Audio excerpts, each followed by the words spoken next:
Hey YouTube, welcome to another video from Skinny Medic. In this video I want to talk to you about some drug shortages that are going on. This is something that you're not going to see on the mainstream media, at least I haven't seen it, but we are really struggling pre-hospital and in the hospital setting of drug shortages right now.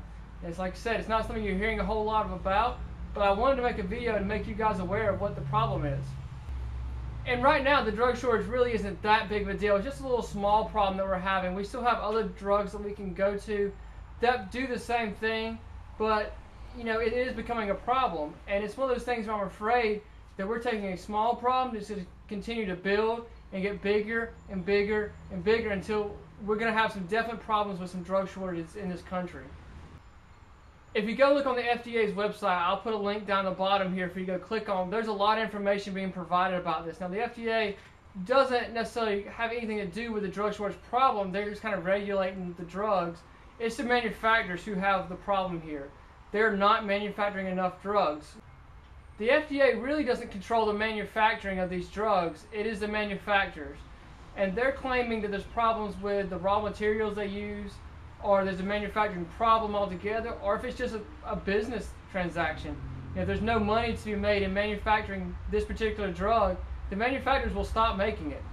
Like I said, the FDA regulates this, so they are trying to work with the manufacturers to fix the problem. If it's life-threatening, they're really pushing the issue for the drug. Sometimes they can even allow outside countries who make prescription drugs to allow those to come into the U.S. and normally they don't allow that, but that's only for life-threatening medications. You know, right now pre-hospital we're struggling with keeping Zofran on the truck, and it's a nationwide shortage. Zofran's used for treating vomiting. Back in 2011 we had a problem with D50. D50 we use for diabetic patients who their blood sugar has fallen. We use it to bring their blood sugar back up. We had a national shortage of that stuff, so luckily we were able to switch to a D10 and it works the same, some say even better. I was talking to a few friends yesterday who are paramedics and we were discussing the shortage of morphine. You know, morphine's now the next one they're saying is going to be on short supply.